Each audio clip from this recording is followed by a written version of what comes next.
All right, Chapter 10, A Roof and a Floor. All day long, every day, Laura and Mary were busy. When the dishes were washed and the beds made, there was always plenty to do and to see and to listen to. They hunted for birds' nests in the tall grass, and when they found them, the mother birds squawked and scolded. Sometimes they touched a nest gently, and all in an instant a nest full of downiness became a nest full of wide gaping beaks, hungrily squawking. Then the mother bird scolded like anything, and Mary and Laura quietly went away because they did not want to worry her too much. In the tall grass they lay still as mice and watched flocks of little prairie chickens running and pecking around their anxiously clucking smooth brown mothers. They watched striped snakes rippling between the grass stems or lying so still that only their tiny flickering tongues and glittering eyes showed that they were alive. They were garter snakes and would not hurt anybody, but Laura and Mary did not touch them. Ma said snakes were best left alone because some snakes would bite, and it was better to be safe than sorry. And sometimes there'd be a great gray rabbit, so still in the lights and shadows of a grass clump that you were near enough to touch him before you saw him. Then, if you were very quiet, you might stand a long time looking at him, his round eyes staring at yours without meaning anything. His nose wiggled, and the sunlight was rosy through his long ears that had delicate veins in them and the softest short fur on their outsides. The rest of his fur was so thick and soft that at last you couldn't help trying very carefully to touch it. Then he was gone in a flash, and the place where he had been sitting was hollowed and smooth and still warm from his warm belly. All the time, of course, Laura or Mary was minding baby Carrie, except when she had her afternoon nap. They sat and soaked in the sunshine and the wind until Laura forgot that the baby was sleeping. She jumped up and ran and shouted till Ma came to the door and said, "Dear me, Laura, must you yell like an Indian? I declare," Ma said, "if you girls aren't getting to look like Indians. Can I never teach you to keep your sunbonnets on?" Pa was up on the house wall, beginning the roof. He looked down at them and laughed. "One little Indian, 2 little Indians, 3 little Indians," he sang softly. "No, only 2. "You make 3, Mary said to him. "You're brown, too." "But you aren't little," Pa said. "You aren't little, Pa," said Laura. "Pa, when are we going to see a papoose?" "Goodness," Ma exclaimed. "What do you want to see an Indian baby for? Put on your sunbonnet now and forget such nonsense." Laura's sunbonnet hung down her back. She pulled it up by its strings, and its sides came past her cheeks. When her sunbonnet was on, she could only see what was in front of her, and that was why she was always pushing it back and letting it hang by its strings tied around her throat. She put her sunbonnet on when Ma told her to, but she did not forget the papoose. This was Indian country, and she didn't know why she didn't see Indians. She knew she would see them sometime, though. Pa said so, but she was getting tired of waiting. Pa had taken the canvas wagon top off the house, and now he was ready to put the roof on. For days and days he had been hauling logs from the creek bottoms and splitting them into thin, long slabs. Piles of slabs lay all around the house, and slabs stood against it. "Come out of the house, Caroline," he said. "I don't want to risk anything falling on you or Carrie." "Wait, Charles, till I put away the china shepherdess," Ma answered. In a minute she came out with a quilt and her mending and baby Carrie.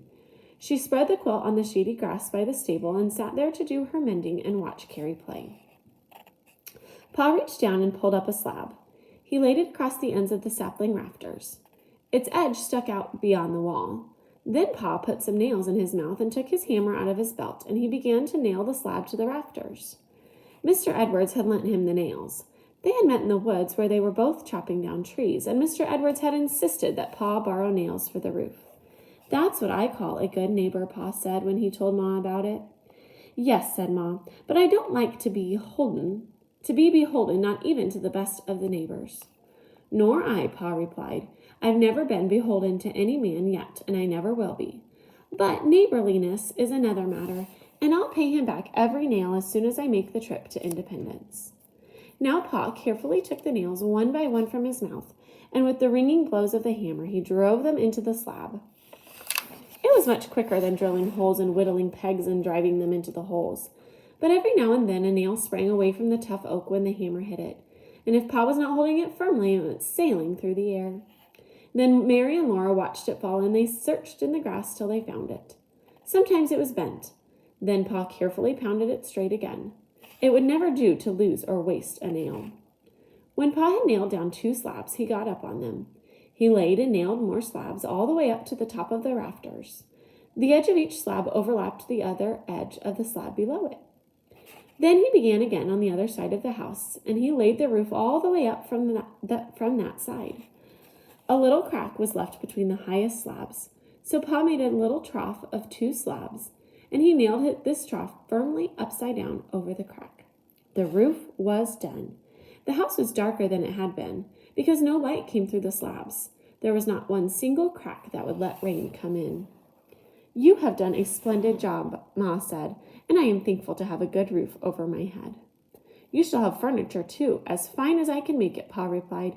"I'll make a bedstead as soon as the floor is laid." He began again to haul logs. Day after day he hauled logs. He did not even stop hauling logs to go hunting. He took his gun on the wagon and brought back at night whatever meat he had shot from the wagon seat. When he had hauled enough logs to make the floor, he began to split them. He split each log straight down the middle. Laura liked to sit on the woodpile and watch him. First, with a mighty blow of his axe, he split the butt of the log. Into the creek he slipped the thin edge of an iron wedge. Then he wrenched the axe out of the log, and he drove the wedge deeper into the crack. The tough wood split a little farther. All the way up the log, Pa fought that tough oak. He struck with his axe into the crack. He drove blocks of wood into it and moved the iron wedge higher. Little by little, he followed the crack up the log. He swung the axe high and brought it down with a great swing and a grunt from his chest. Ugh! The axe whizzed and struck plumb. It always struck exactly where Pa wanted it to. At last, with a tearing, cracking sound, the whole log split. Its 2 halves lay on the ground, showing the tree's pale insides and the darker streak up its middle. Then Pa wiped the sweat from his forehead. He took a fresh grip on the axe, and he tackled another log. One day the last log was split, and next morning Pa began to lay the floor. He dragged the logs into the house and laid them one by one, flat side up. With his spade, he scraped the ground underneath and fitted the round side of the log firmly down into it. With his axe, he trimmed away the edge of bark and cut the wood straight so that each log fitted against the next, with hardly a crack between them.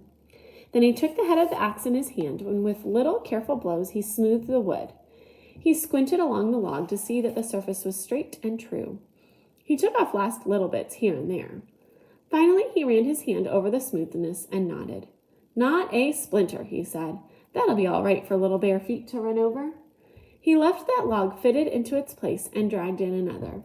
When he came to the fireplace, he used shorter logs. He left a space of bare earth for a hearth so that when sparks or coals popped out of the fire, they would not burn the floor. One day the floor was done.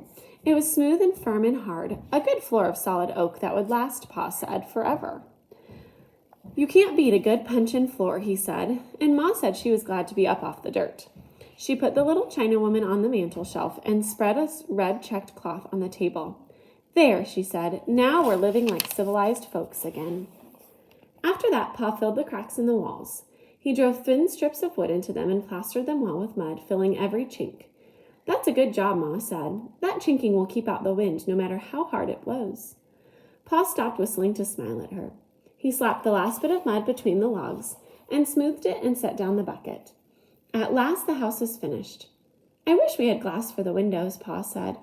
"We don't need glass, Charles," said Ma. "Just the same, if I do well with my hunting and trapping this winter, I'm going to get some glass in Independence next spring," said Pa, "and hang the expense." "Glass windows would be nice if we can afford them," Ma said, "but we'll cross that bridge when we come to it." They were all happy that night. The fire on the hearth was pleasant, for on the high prairie even the summer nights were cool. The red checked cloth was on the table, and the little China woman glimmered on the mantel shelf, and the new floor was golden in the flickering firelight. Outside, the night was large and full of stars. Pa sat for a long time in the doorway and played his fiddle and sang to Mary and Ma and Laura in the house and to the starry night outside.